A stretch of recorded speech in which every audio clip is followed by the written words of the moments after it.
Hello everyone, it's Shane Kanto, your Wasteland reviewer, and I'm here to review The Sound of 007, this new documentary from Amazon on Prime Video and director Matt Whitecross that focuses on the legacy of the music that helped create the iconic 007 James Bond franchise.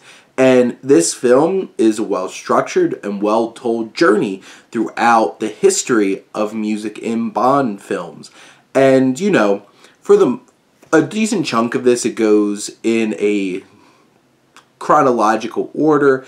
It does kind of cut out some time to talk about some of the not-so-traditional Bond themes like Live and Let Die and View to a Kill and stuff like that. And overall, it does a really great job of talking about the music, how the music fits into these films, and why they're so iconic and memorable. I also really like how this film, especially for No Time to Die, with a more particular focus on that film, especially since it's the most recent one, you see a lot of behind the scenes with Hans Zimmer, with Billie Eilish and her brother Phineas. You hear from Daniel Craig. And you really get a lot of the behind the scenes of No Time to Die, which I think adds some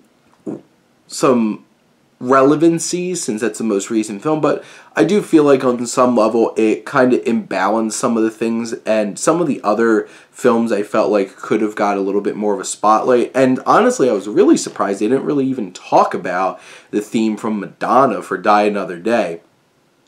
But I did appreciate how the film took the time to go talk to a lot of the artists that did create these themes. Like, obviously, they spent a lot of time focusing on the composer who really, John Barry, really set the tone for what Bond could be musically and how that was so dynamic for so many of these Bond themes.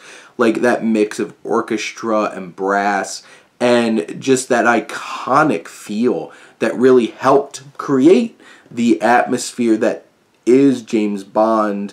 And you hear from a lot of people who worked with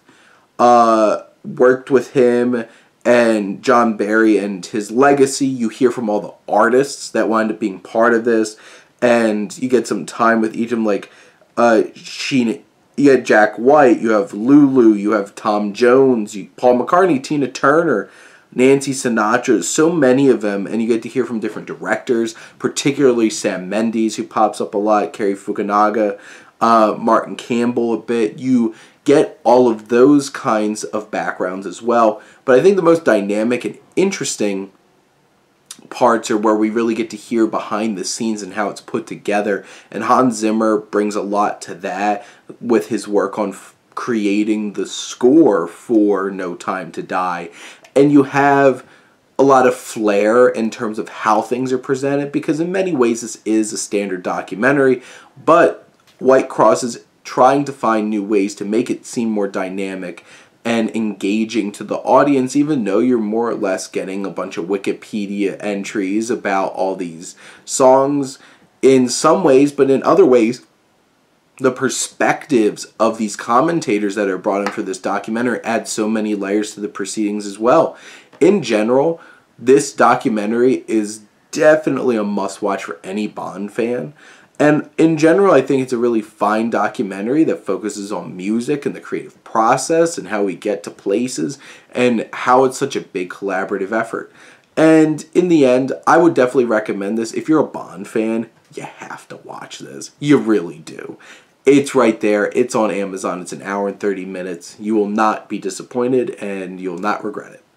But those are my thoughts on The Sound of 007. Let me know what you think, and let's talk some movies. But thank you as always for tuning in and supporting your Wasteland reviewer.